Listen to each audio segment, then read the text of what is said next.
Hi folks, Dr. Bob. Are you eating cloned meat? The answer is probably yes. I just pulled up this article. It went back, and this has been really brought up now with Robert Kennedy Jr. Looking back to trying to clean up the food supply in this country.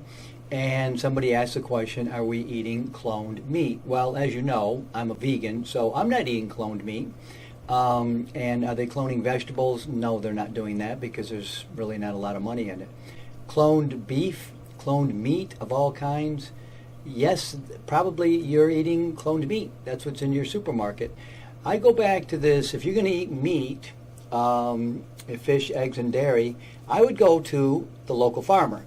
There's 3 of them I know around me. We're here in Lansing, Michigan. Eat, and they sell the chicken, and they sell eggs and beef, and that's all they do, and that's all they farm. It doesn't matter, but I've heard of 3 of them. A couple come in my store here. So you wonder where all this meat really comes from for these fast food chains like McDonald's and like Burger King and In-N-Out Burger and all these places. They're everywhere. All these chicken places. It turns out that probably a lot of this is cloned meat. Now, the FDA approved of this, thankfully, because they're the FDA, in 2008, and they just basically said, cattle, food from cattle, swine, and goats, clones, is safe to eat as food from any other cattle, swine, or goat, because they said so.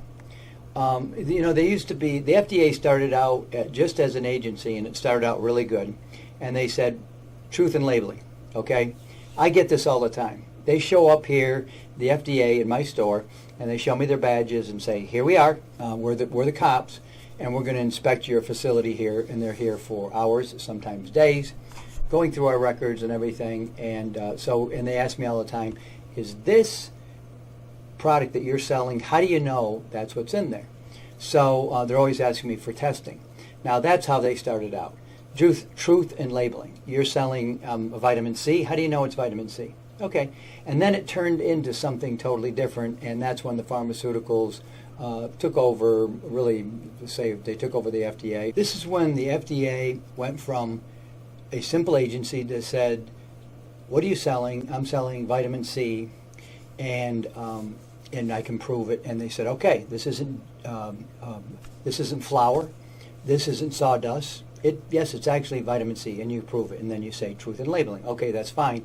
Then the pharmaceuticals got involved, and that's when they became this industry that says, if you're going to make a claim about vitamin C being good for any kind of disease, you name it. And I don't want to name a disease because somebody will shut down my channel. So you say this vitamin C is really good for this in your health. Well, you can't say that openly. You can say things like, well, it supports heart health. It supports brain health. You got to be careful, very, very careful. And the reason is because now you can't make any kind of claim. You know that vitamin C, it does amazing things in the body. You know iodine has all sorts of uses throughout the body, and that's fine. So you say that you can't say that anymore. You really got to be careful in everything. You can't say the word antioxidant anymore. You better not. You can't say detoxification. That's become a big no-no with the FDA. So you can't make these claims and until you can prove them. Well, who's got the money to prove that to a government agencies? Big Pharma, the pharmaceutical industry. And this is how they kind of got in there, and they took over the FDA from just truth in labeling to what it is today, this big conglomerate of things that does whatever it wants, and like, for instance, saying they are FDA approved this cloning of meat. So as you know, I don't eat meat, I just said. However, I want to know where my food came from. I always tell you, know the source of your food. Know where that food came from. If you got a garden out back, then you know when you go out and you cut the vegetables and everything, and you bring it inside, and you eat it, you know where it came from. It came from the backyard. If you go to the farmer's market, and then you know some of these farmers, and you know where it came from. And if you go down the street to the guy that raises the beef and the eggs and the dairy products or whatever, naturally, you know where it came from.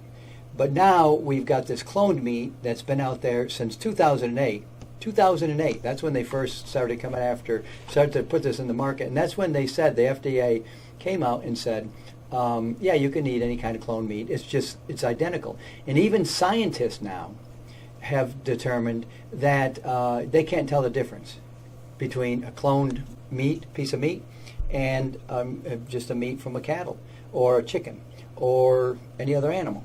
So that's what's on the market, and that's what you're eating, probably. It says it right here in this article. I got it from phys.org, 2016 article. This is 9 years old. It was Dolly the sheep that got cloned originally, and now it's everywhere, and no one's really been told about it. There's a factory in China. They clone the meat. You take a couple of cells from animal, and then you set it aside, and you clone them, and you get some supercells, and you do this, and then suddenly you've got a clone of meat, and then you just start growing it. It's not even a fermentation. You just clone the meat, and it starts growing like crazy. And that's what's in the supermarkets. That's what we're all eating that, not me. I'm not but believe me, if it was cloned vegetables, I'd be pretty concerned about these cloned vegetables, because I want to know where my food is coming from. So this place in China, and they've got them all over. They got them in South Korea, they're putting this out by the ton, and we're buying it in this country, and it's cloned. You don't know really where this came from, and if you don't mind eating cloned meat, hey, what do I care? Well, then eat your cloned meat, but I want to know where my food is coming from. And this goes back to Robert Kennedy Jr. and his effort to kind of clean up our food supply, and it's long overdue. Know the source of your food, folks. Know the source of your food. Dr. Bob, see you next time.